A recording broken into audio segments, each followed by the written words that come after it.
am Peter Freer.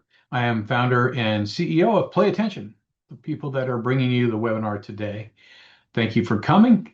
And obviously, we're going to be talking about RSD and what an RSD hangover is, how to clean up, reset, and recover after the spiral, an interactive choose your own adventure workshop. This will be fun. I think it'll be challenging and fun for most of us here. What my background is, by the way, is as the developer of Play Attention over the last, oh gosh, 30 some years. We did this because we found that people who had ADHD typically had RSD with that, right? It was something that seems to walk hand in hand together. And since you signed up for a webinar called the RSD Hangover, chances are you already know that emotional surge, what emotional surge feels like.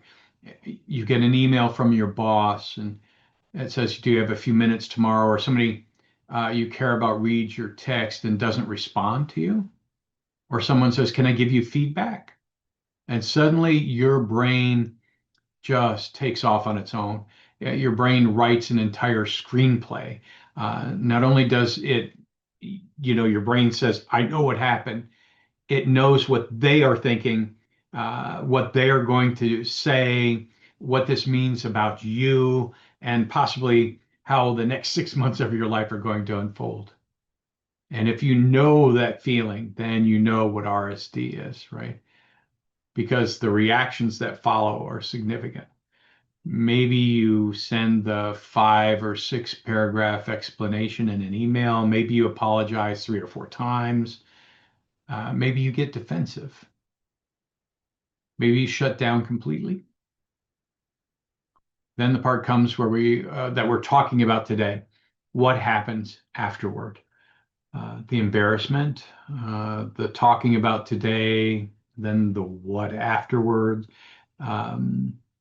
Why did I send that? Do you ever have those conversations internally? Why did I do that? Why did that come out of my mouth? The urge to send another message to fix the previous message. That is what I call the RSD hangover. That's why we're here, and that's what we're going to look at. So we're going to learn how to clean it up without creating an even bigger mess. All right. I hope you can identify with this. When we're looking at the RSD hangover in this interactive workshop, we want to understand one important distinction here. It's not RSD is not, or rejection-sensitive dysphoria is not an official medical or psychiatric diagnosis. It's just simply a term that people use to describe a very real experience, a usually intense experience that is a response to perceived rejection, criticism, disappointment, or even failure. Notice that word that I used, perceived. Sometimes there really has been criticism, sometimes there really is a problem, and sometimes we simply don't have enough information yet. And that's where things get interesting when we don't have enough information. Emotional dysregulation is commonly reported in ADHD, as I previously mentioned. And research continues to examine the relationship between executive function skills and emotion regulation. They're closely tied together. But today, I don't care very much about what we call it.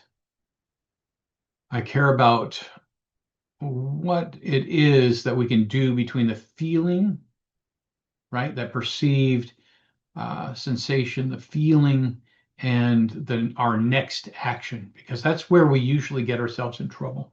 The first emotional surge may come extremely quickly, and we're going to go into the mechanics behind that. Our job is not to tell ourselves, do not feel that. That's not our job. Our job is to get much better at deciding what we do next, what will happen next. All right. So if you look at this slide, the anatomy of the surges, I get a trigger, I get an intense emotion, and I get a sense of urgency, and then I react to it, right? So as I said previously, just a moment ago, as it says at the bottom of the slide here, our goal today is not to stop that feeling. Our goal is to master what happens between the feeling and the next action. So I hope this makes sense. I want to do this step by step so that this feels comfortable and that you actually understand a bit about what we're getting to, right? Um, what we'll talk about, this is the part that is seldom mentioned, right? We have the rumination, right? The threat, story, urgent action, regret, and exhaustion. I ruminate. I just keep playing that tape over and over in my mind. Here's that downward spiral. And we get a visual downward spiral. The threat story that I perceive to be a threat, oftentimes it may or may not be. Then I have that urgency, and I regret and exhaustion is in there. Rumination, I talk about it too much. And then I have the urge to fix it again once I send out that first email, right? So that urge is do something. And sometimes it's a phone call, sometimes it's a text, and sometimes we understand once we do that, I shouldn't have done that. So this is all part of that RSD spiral. We have the trigger, something triggers it, and then we respond, and we usually regret that response. So first thing, and this is important on this slide, right? In the blue on the right, discomfort does not automatically require action. Let that sink in. Discomfort does not automatically require action. This is important because typically what we all do, and if you can validate what I'm saying now just by raising your hand, here's what I'm saying. Discomfort does not automatically require action. That means whatever is triggering you does not necessarily mean you got to do something about it, right? To trying to relieve discomfort of the first reaction with the second reaction is how the hangover begins. Super important. But when we realize this, if you do, just not intellectually, but you really understand this deeply, discomfort does not automatically require action, right? And for you to try to relieve that discomfort of the first reaction, usually by a second reaction, is where the spiral really happens. So I want us to get this and understand it. Your brain, something happens, your brain notices it, your emotion rises, then urgency appears. That word urgency is incredibly important. You don't just feel bad, you feel as though you have to do something right now. Is everybody with me so far? You've been here, done this, gotten this t-shirt. So then you try to explain it, clarify it, defend it, apologize, withdraw, quit, delete, and then you think about it some more and you send another one. Everybody here, this makes sense? This is where the hangover gets worse if you start trying to clean up the mess you already have. So our goal, again, as I mentioned previously, our goal today is to make certain we don't get into that downward spiral in the first place. So by, the end of the evening, you've sent out 2 or 3 emails, and then maybe the next day you try to fix it. Just remembering that discomfort does not automatically require action. That sentence alone can save you a tremendous amount of cleanup. Is everybody with me? All right, let's move forward.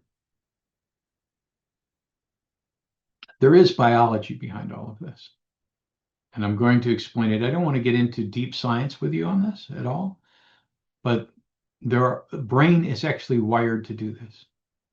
Now, how deeply, and how intense it is depends on our executive function, and I'll discuss that in a moment. But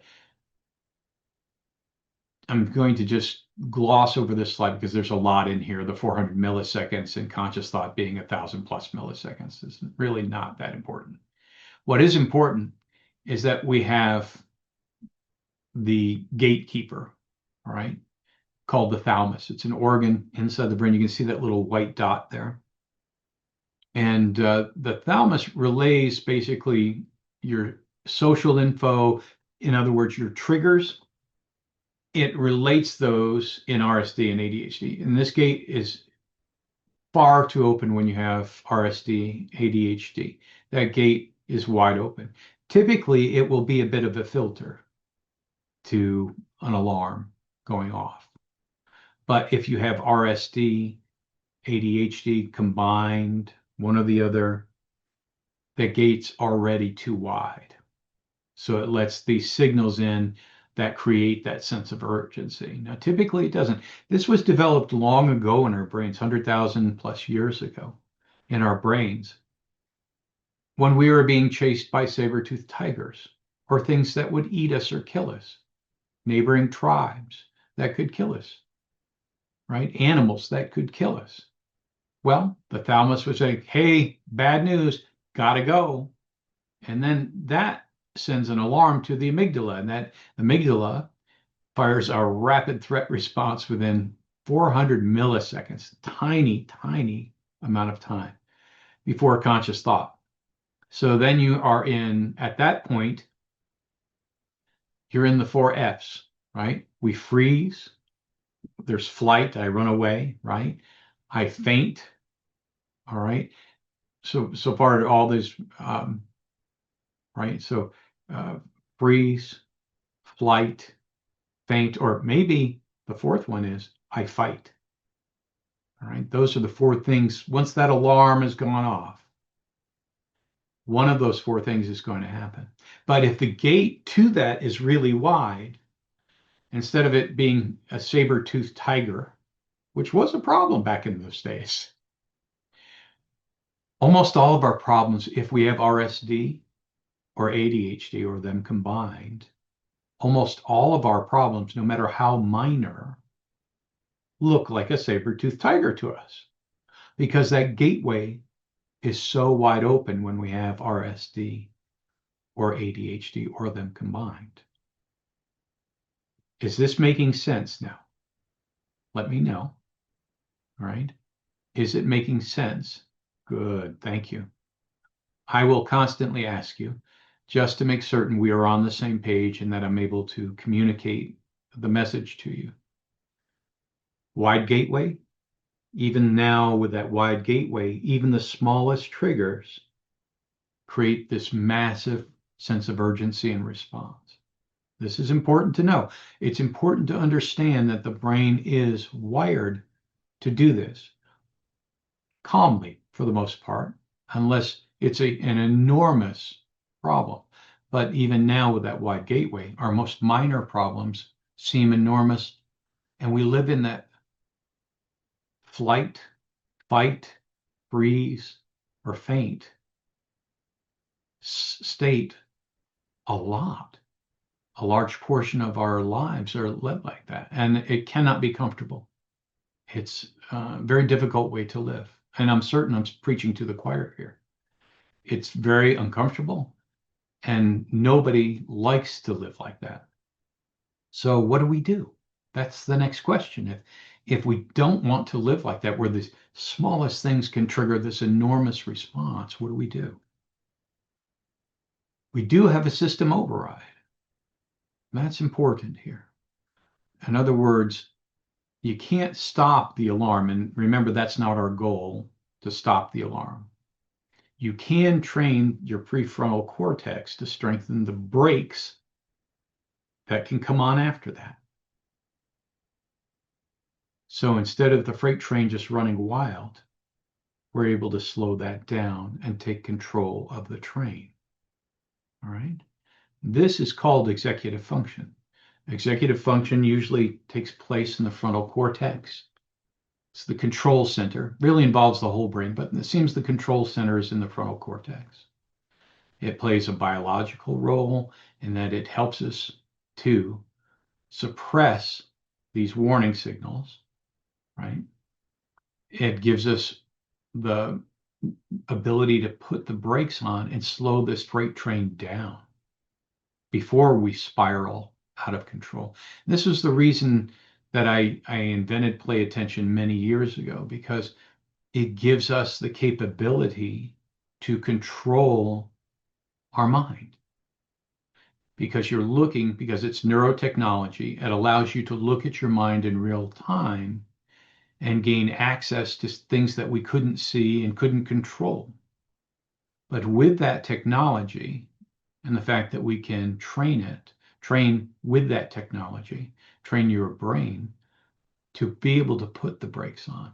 This is crucial to what we're getting to here, because it actually improves your executive function so that you can put the brakes on that freight train that's going out of control.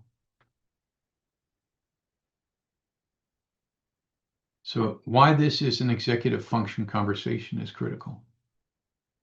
If we have good executive function, then we have attentional control. Now that's a huge statement in itself. Let's dive deeper.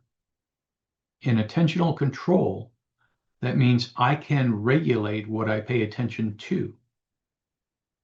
Can I pay attention to that trigger coming in and give myself some inhibitory control so I don't irrationally, impulsively just start typing a frantic letter, email, or phone call that's going to get me into deeper hot water.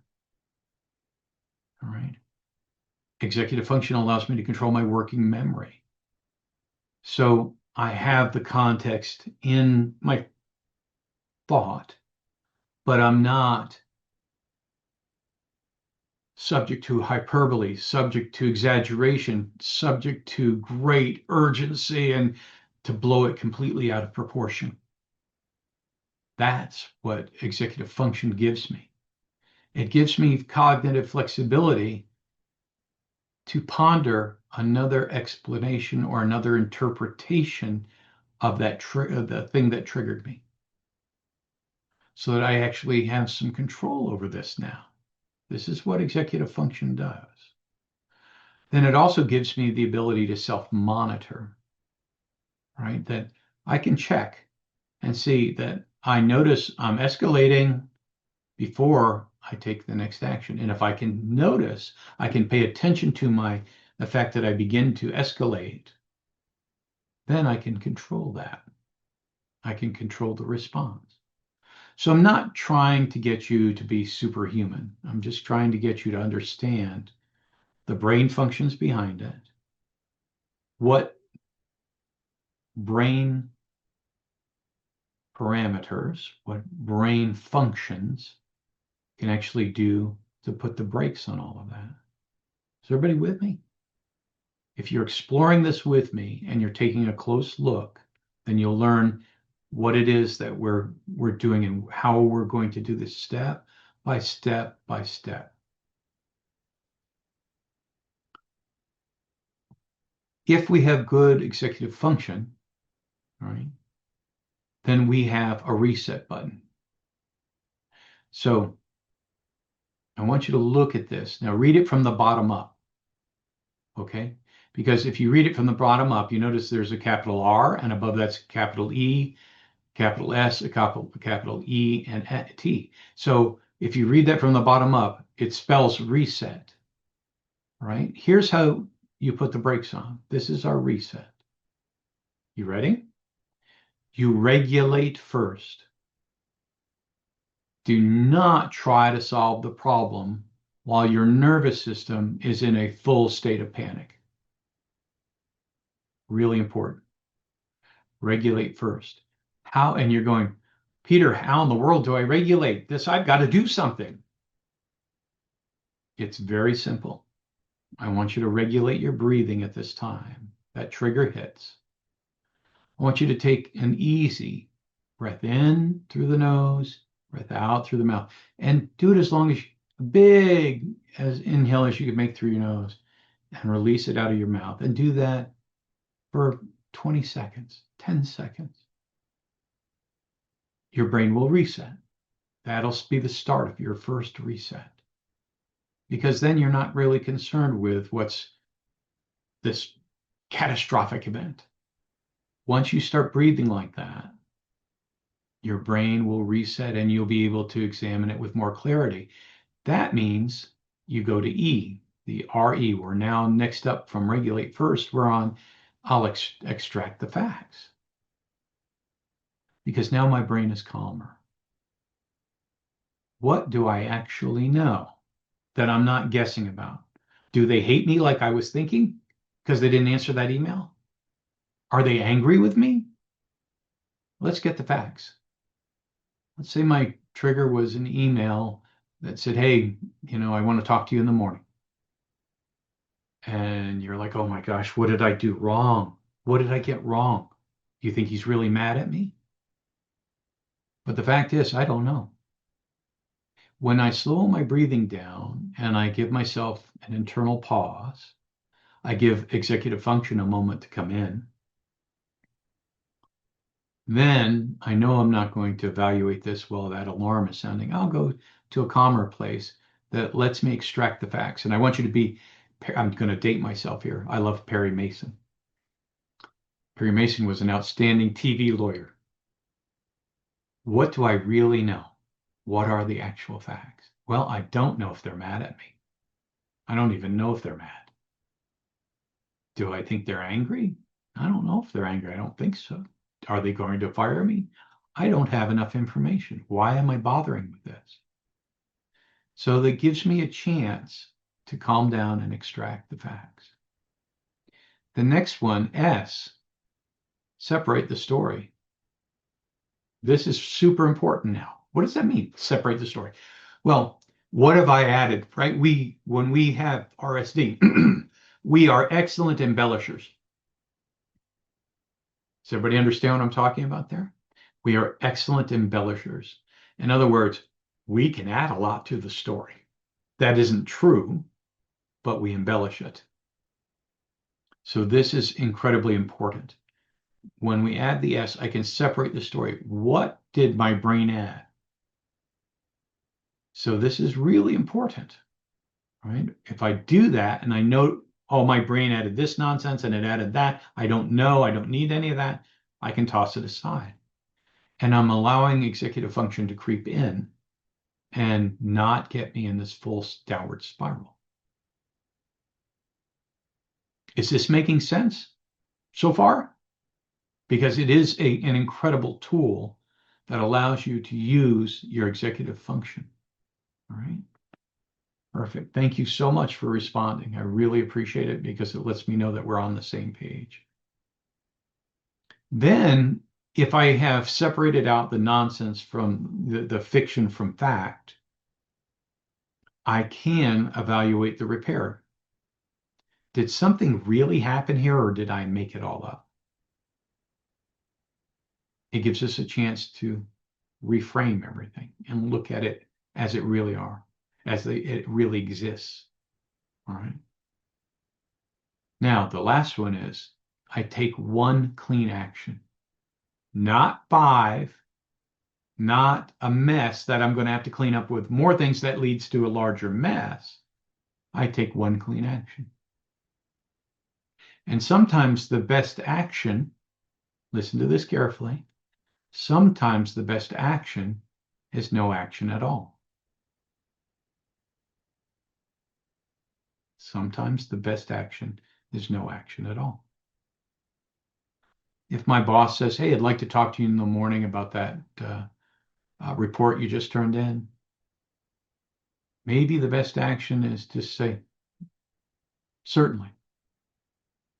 That's it. It's not a time to panic. It's a time to breathe, regulate, then get the real facts. The real facts are, I don't know what he's wanting to talk about. Then I separate, make certain I'm not adding to that story. I'm not going to try to make it terrible. I'm not going to try to add a lot to it. Then I'm going to use the E part. I'm going to evaluate. Did something actually happen here? And if I don't have enough information, I don't know, means the brain should be blank at that point. If you don't know something, there is a blank spot. You know, this is very important in itself. If there is a blank spot, don't fill in the blank spot with chaos and fear. If I don't know, I don't know. That means I'll find out tomorrow what it's all about. I'm not going to add to that story. Take one clean action, not 5, just one. Sometimes the best action is no action. Sometimes the best action is maybe one word. Confirmed. Talk to you then. Something like that.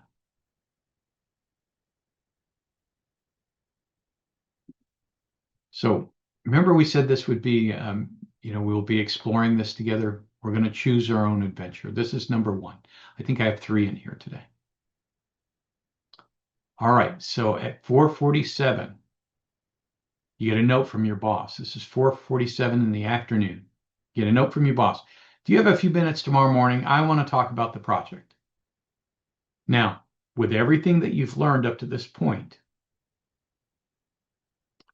you're going to put A, B, or C in the chat. A, B, or C. So I want you to type in A if you think I should immediately explain everything that might have gone wrong. Or B, reply, is something wrong? Or C, do not respond until I've run my reset. Which one should I do? So type in A, B, or C for me in the chat. Good. Keep them coming. Boy, we're getting a lot of great responses here. Super, super, super. All right. I love it when I see chat like that. So the majority of us typed in, vast majority, I think there were only one, was C. I don't respond until I've run my reset. I'm going to go back to that slide really quickly on reset. I want to regulate first. Then I'll extract the facts. Then I'll separate the story. I'll evaluate the repair, and then I'll take one clean action. So the answer is C. I'm not going to do anything until I hit a reset, an emotional reset. And by emotional reset, I said you're going to use your executive function to put the brakes on that freight train. This is why I developed Play Attention. This is one of the things that we do. We absolutely get to a point where we have control over this on our own.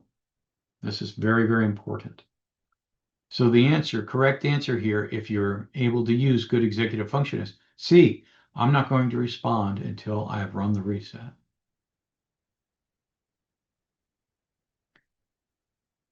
Remember, once we run the reset, we want to separate the facts from my story. All right. Here are the facts. The boss wants to talk tomorrow.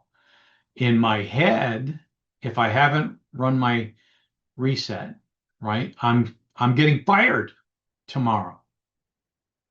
Now, be honest, for those of us who do have RSD, have you ever thought like that? Because many times it happens. The topic is the project. That's a fact. But my story is the project must be terrible. He really wants to yell at me. But we know that's probably not true. But if I don't have my reset, remember, we embellish. We are embellishers if we have ADHD and RSD. He didn't give me any reason. That's a fact. They got to be disappointed in me. I'm going to write an apology email right now. Not a good thing to do. Everybody with it? This is fairly simple to follow, I think. The meeting is tomorrow. That's a fact. I need to fix this tonight. I think I'll write a full explanation of why they may not like this. Please don't fire me. Emails. Maybe I'll write 2 or 3. Okay, that's a problem, right? We don't replace the story with positive fantasy. We replace it with, could there be another explanation? All right, could there be? But Best thing to do is know your facts outright. Know your facts outright. All right. I don't know yet. I'll find out tomorrow, but I have to do a reset so I don't go down that rabbit hole. All right. This is where your executive function puts the brakes on. It's your control coming in. If you feel desperately that you need to write a 6,000 word explanation, write it, get it out of your head. Just don't put it into an email thread.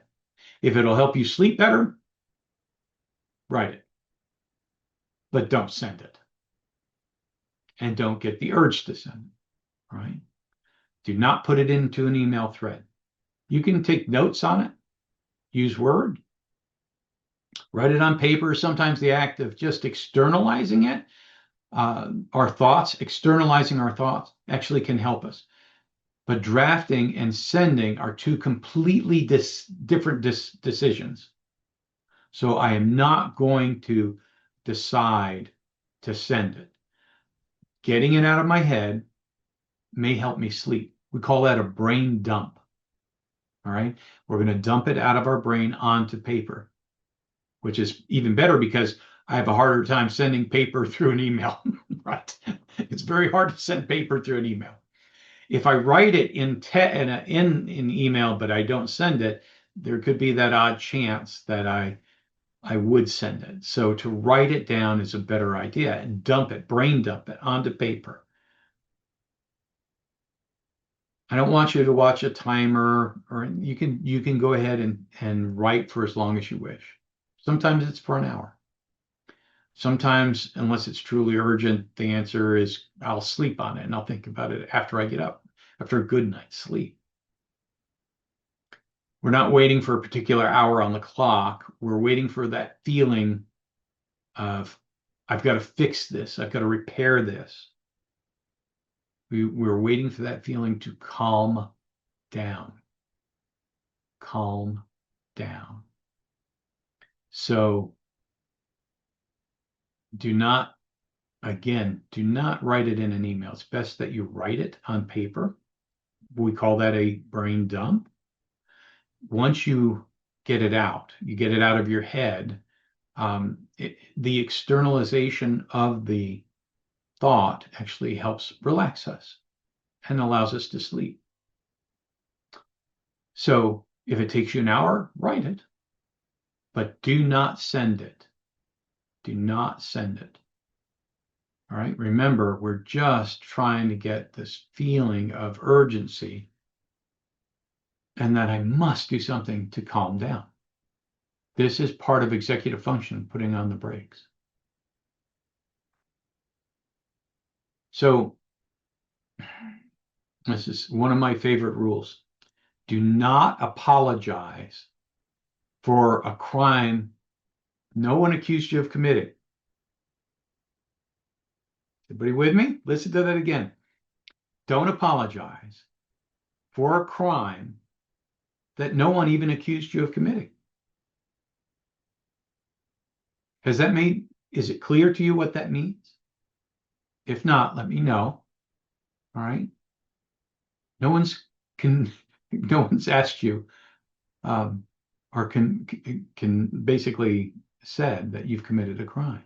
No one accused you. We often will accuse ourselves.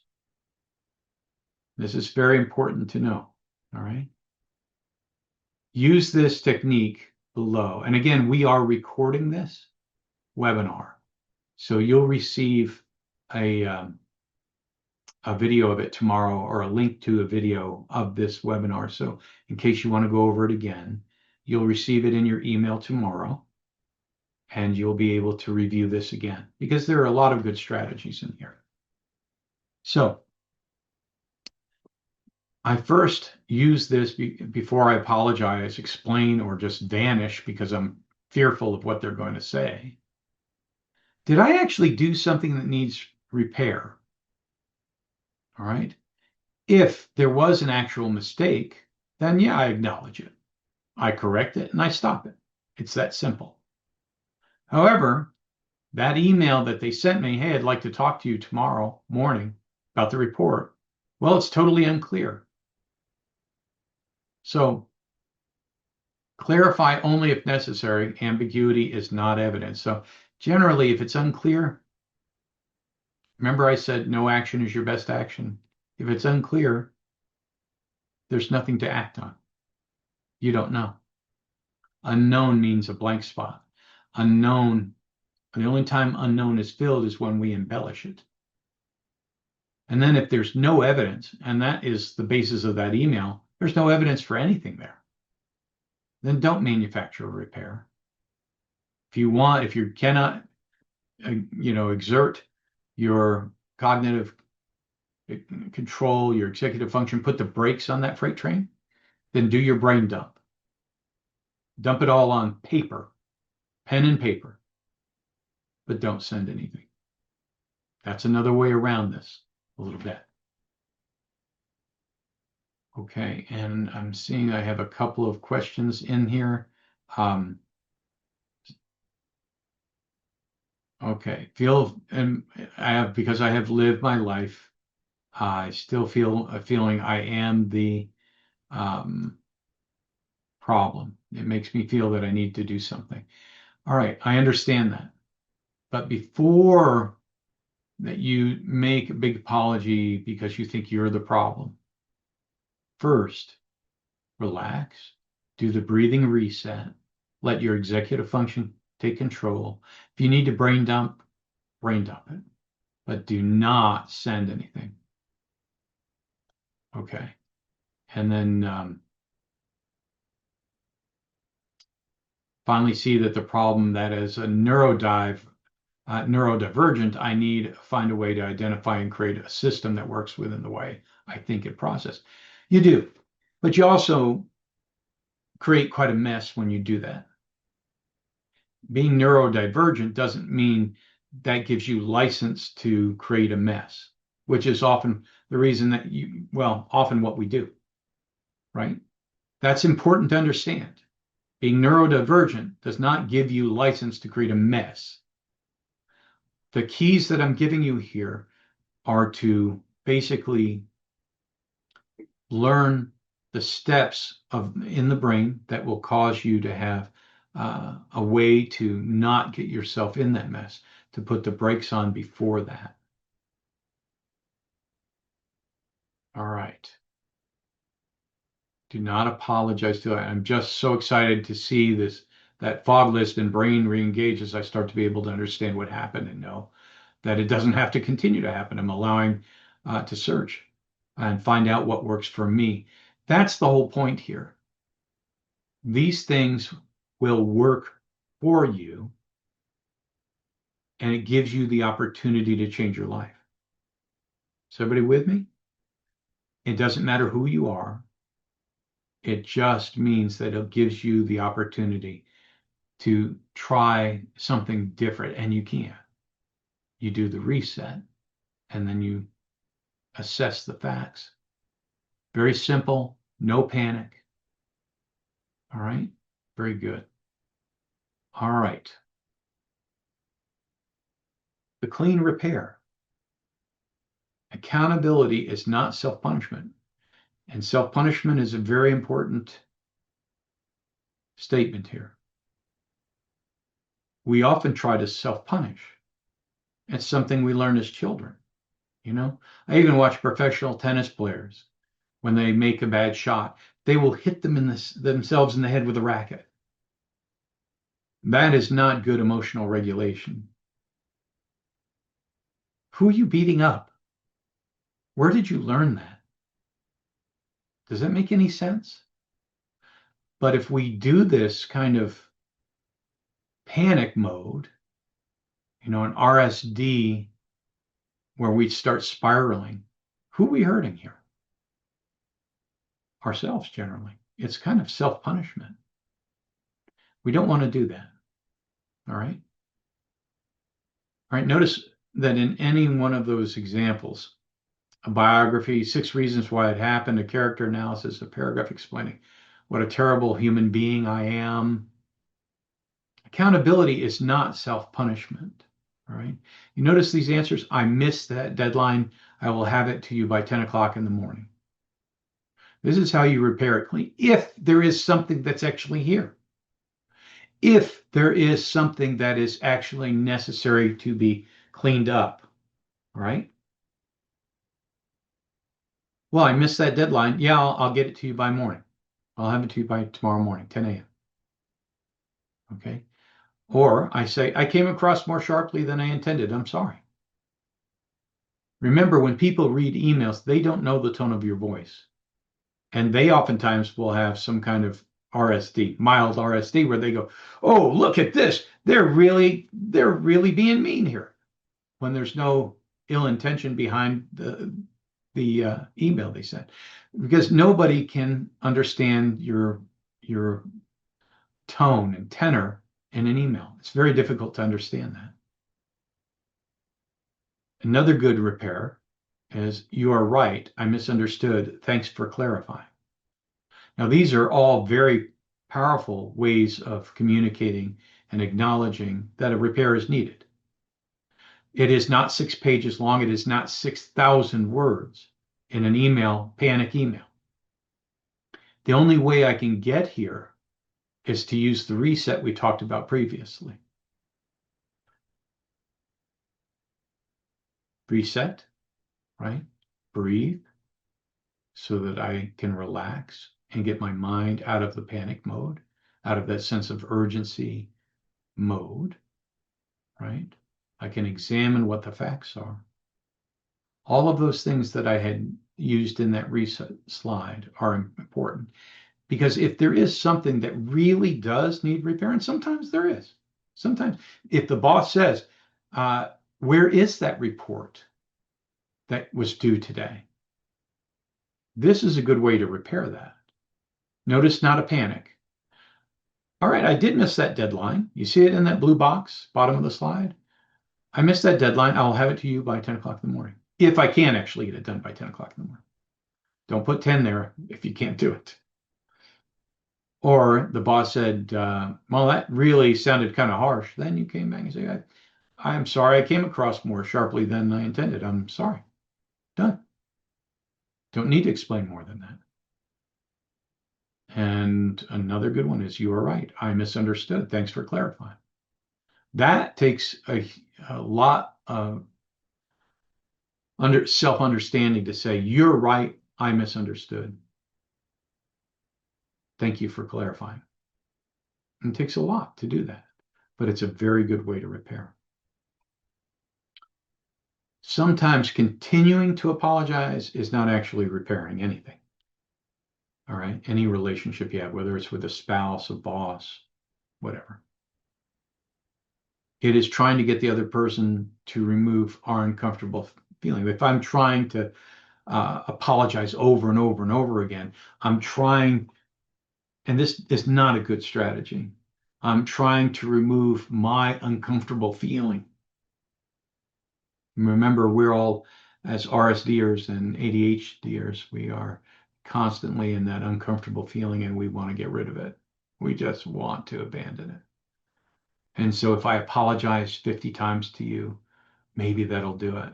And it's just terrible, because that just adds to the mess we created initially. This is an important distinction. The clean way to do a good repair is to keep it simple, keep it accurate, and keep it to the point. Is everybody with me? Everybody still following? Here's our adventure number 2. All right, read the red receipt. What is the next move? Now, in this slide, it's a little bit hard to see, but if you can look at it, it said, had a great or good time yesterday, want to get together again next weekend. All right. And we sent that in the afternoon, early afternoon. And now it's 7:42. And I haven't gotten a response. So this is adventure number 2.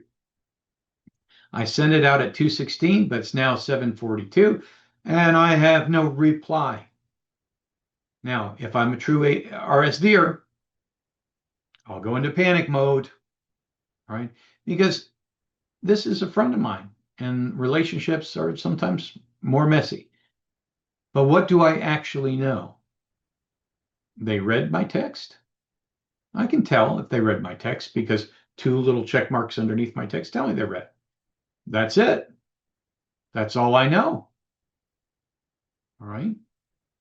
Maybe they're overwhelmed and they didn't have a chance to respond. Maybe they're at their other friend's house, or maybe they're at their parents' house or their in-laws' house or something like that. Maybe they just forgot. Maybe they're trying to figure out their schedule to see if they can meet with me tomorrow.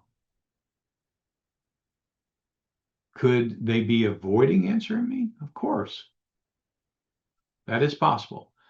But here is the executive function skill. Can I refrain from converting a possibility into a fact? Can I refrain from converting a possibility into a fact? So what's the next move? Well, I tell myself A, B, C, or D. You select one for me. I obviously annoyed them.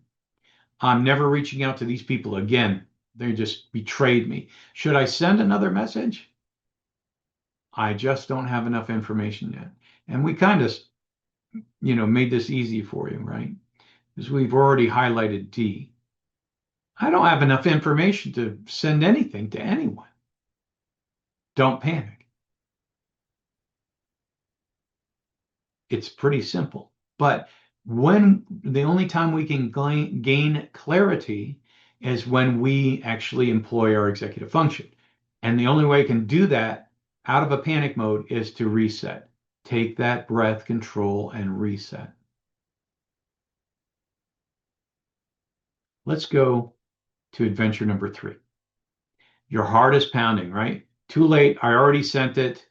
Your heart is pounding. Okay. This is the slide that makes this webinar different because sometimes the pause did not happen. You already sent it. So we're in a mess now. Okay. Um, I sent out the panic urgent email. And this sometimes happens. You already sent it. Your heart's pounding. You're rereading it again. Now you're thinking, I really shouldn't have said that. I need to send another message explaining why I sent that previous message. Everybody see this spiral? Does everyone here understand the spiral that we're in now? It's kind of when you look at it in kind of from an objective viewpoint, it can be humorous, but if you're in it, it is sheer panic and discomfort. It's not fun. All right. Should I send another message explaining why I sent that message? Uh, I think no, maybe we're not going to build a second floor onto our house. Now it's time to reset. Even though you sent that first one out, that first message, hit reset button again. All right. Did the original message actually require repair? If not, leave it alone. If it did, send one clean reset. All right. So again, it means employing your executive function. All right. Button A. All right. You're rereading the essay you just sent. Now what? Button A. Do I send another apology? Button B. Do I explain why I overreacted? Button C. I block this person out forever. Delete them. Take them off Facebook, my Facebook page. Or button D. Do I clean it up once and stop? All right. So which answer is this? A, B, C, or D? Go ahead and type that in for me. I want to see what you're thinking. Oh, you guys are so good. So nice. Excellent. Really good responses. Everyone said it's D. I made the mistake. I panicked. I sent it out. One clean reset, send one thing and stop. This is the rule on the bottom. We're not going to build a second floor onto the house. You don't have to keep talking until you feel better. This is very important. Remember, it's not all about you at this point. I want you to remember this one sentence. You do not have to keep talking until you feel better. Oftentimes that just doesn't work anyway. You do not have to keep talking until you feel better because it really isn't going to make you feel better. It's going to create a bigger mess, which is going to make you feel worse. You may still feel embarrassed by that first thing that you sent out after the repair, but that's okay. The goal of the repair is not to instantly remove embarrassment or discomfort. The goal is to handle that interaction appropriately. Those are different things. Sometimes you've completed the repair and your brain still wants another lap. That is when we stop solving the relationship and start taking care of the brain that's still activated. You have to do the reset. I already sent it. I'll do a reset now and just do one clean, short sentence and clean it up. That goes back to this one. I missed that deadline. I came across more sharply. I do one good repair. That is what we're referring to in this slide. I do one good, clean one and done, and stop writing. The actual hangover. All right. Surviving the next 24. This is the cleanup phase if you actually do send that first one and then you go into a reset. What I'd like you to do is when you get into this situation, use the reset. Just use that first. If you forget to use the reset and you get into it and you send that first panic email or first response or you phone call, you're going to have to reset it, take a reset before or right after that. All right. This is now a cleanup phase. So your brain may desperately want to keep investigating. You'll keep ruminating, you'll keep talking it over. What did she say? Okay, instead of sounds, what did she say, or why did she say?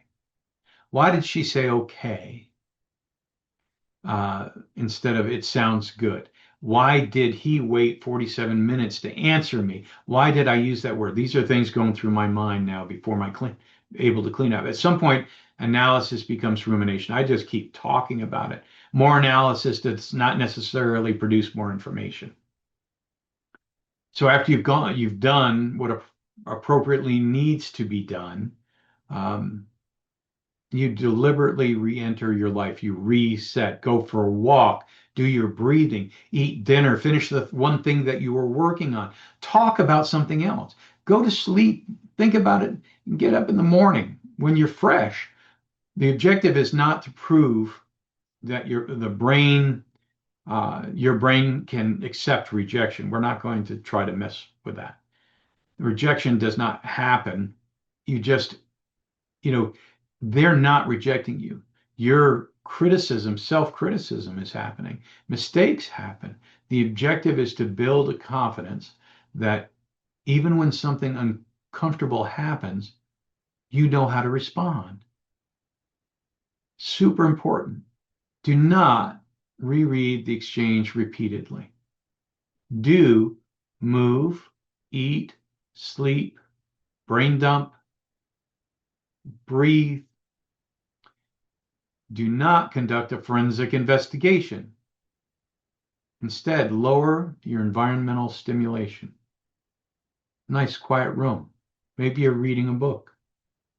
Seek repeated reassurance. Do not seek repeated reassurance. You're only trying to make yourself feel better, and you're creating a bigger mess between you and the other person. Do write down what you learned. Dump it out. Do not make major life decisions in a panic. Instead, reset and return to normal activity. Turn one interaction into a verdict about yourself. Do not do that. It's not about you, right? You're trying to clean up a mess that you've made. It's not about you anymore. Just listen to the other person, what they actually said, the facts of it. Reframe, reset. All right. The objective is not to make yourself more comfortable because you feel uncomfortable. The whole objective is to reset. Then you can see things clearly and you'll know how to move to the next step. What makes the pause possible? This is an executive function conversation. You have good attentional control directing your focus away from urgency to the actual facts. Inhibitory control. You're not going to immediately act on the overwhelming urge to fix it, right? This just takes some self-monitoring. Cognitive flexibility.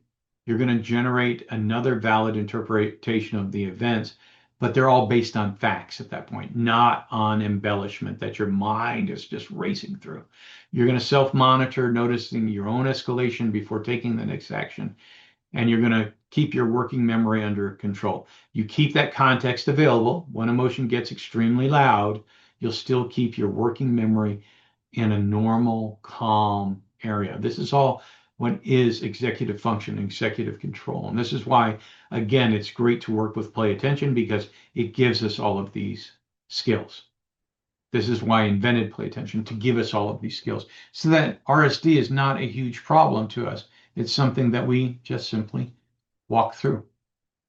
This is where play attention fits. All right. These are the training skills that we use there. Target areas. Sustained attention including the sustained attention, working memory, response control, attentional shifting, and self-monitoring. It is not an RSD treatment. It's an executive function skill training. And so we practice these. That gives us real-time feedback and then real-life applications. Super important to do this, because that gives me the brakes to put on that runaway freight train, which is my life. All right. The training room is where you get to target the exact executive functions that you need. All right. And then I want to be very clear about what I'm saying. Play attention is not an RSD treatment. What we do is train executive function so you can put the brakes on your RSD and you can reset. And then you practice that and transfer it to real life. So eventually you become your own coach in emails, meetings, feedback, and relationships. That means you can use it when it really matters. This is what play attention offers you as well. Super important.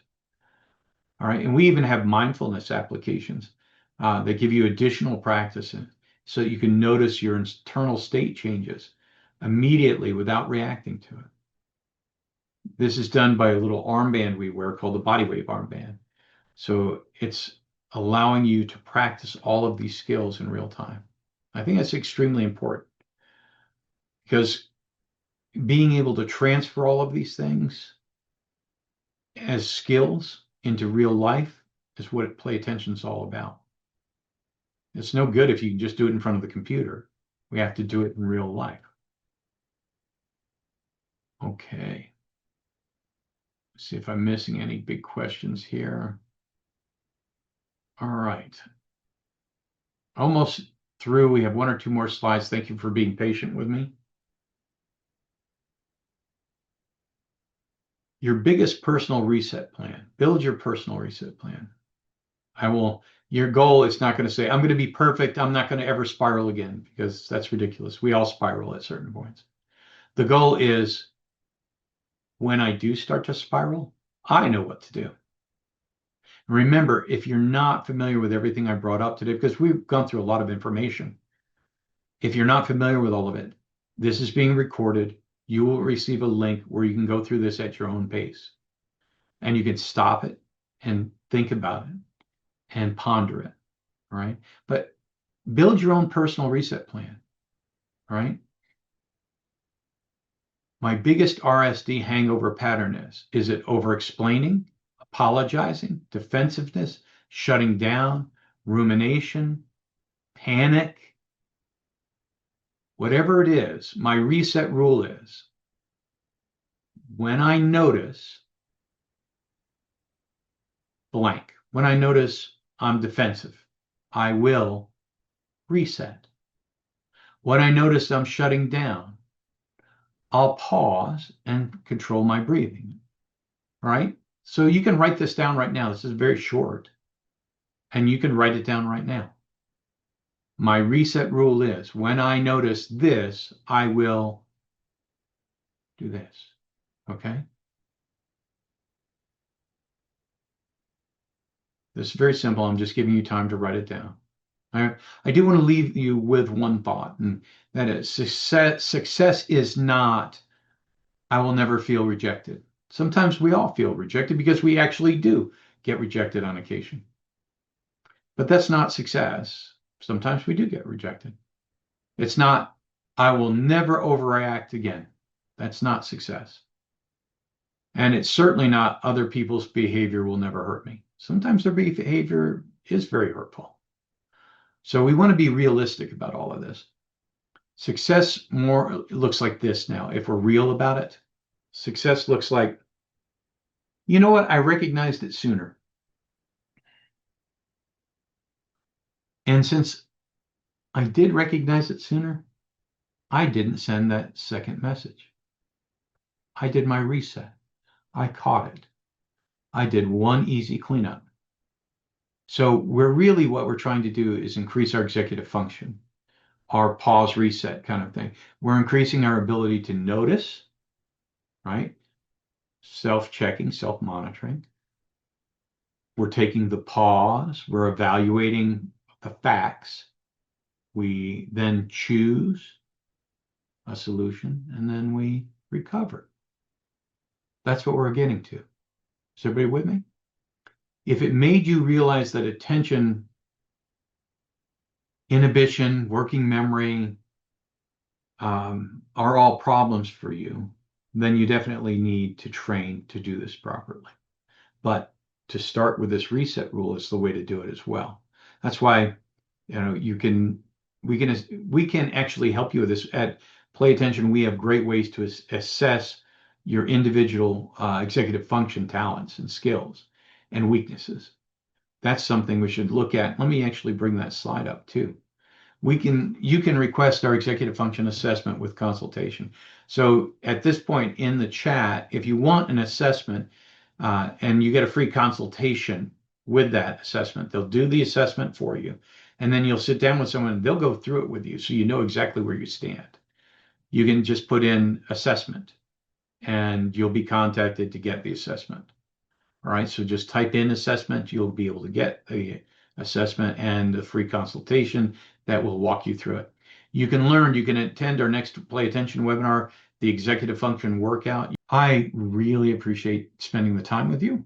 It's always fun. I love doing webinars, and especially if they're addressing real difficulties in life, as we did today. And these were really good strategies for you to use. And I hope that you came to some realization personally about the way your brain works, about the way we respond, about the way RSD lets us respond. That's important because that's the start of change. And I think that's what we all want to do, and that's why we're here. Thank you so much again. Take care, and we will talk to you soon.